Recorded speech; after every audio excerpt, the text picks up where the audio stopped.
विदर्भातील अकोला जिल्ह्यातून धक्कादायक आणि माणुसकीला काळीमा फासणारी घटना समोर आली आहे. जन्मदात्या पित्यानं 12 वर्षाच्या पोटच्या मुलीवर लैंगिक अत्याचार केल्याचा संतापजनक प्रकार समोर उघडकीस आलाय. सुरुवातीला वडिलांकडून, मग काकानं आणि त्यानंतर शेजारी राहणाऱ्या आजोबानं देखील या अल्पवयीन मुलीचं लैंगिक शोषण केलं. अकोला जिल्ह्यातील तेल्हारा तालुक्यातल्या अडसूळ गावातील ही घटना आहे.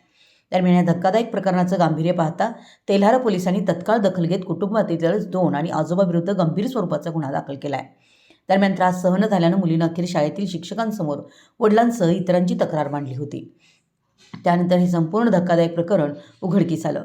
दरम्यान गावातील शाळेतील मुख्याध्यापकांसमोर या पीडित अल्पवयीन मुलीनं घडलेला प्रकार सांगितला. तिचं म्हणणं ऐकल्यानंतर सर्वांना मोठा धक्का बसला.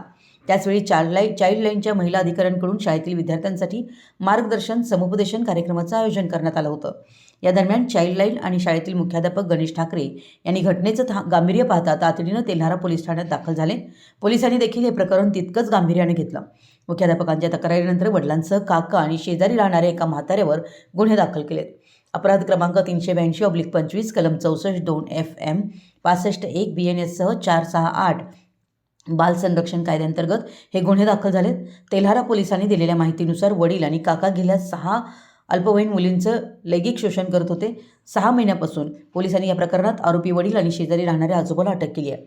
अत्याचार करणाऱ्या शेजारी आजोबाचं नाव गजानन भोम असं आहे, तर नराधम काका फरार आहे. तो मागील 20 दिवसांपासून पुणे येथे आहे.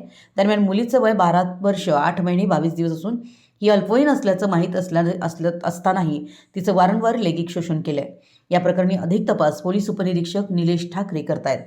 अकोला प्रतिनिधी, मराठी यस न्यूज.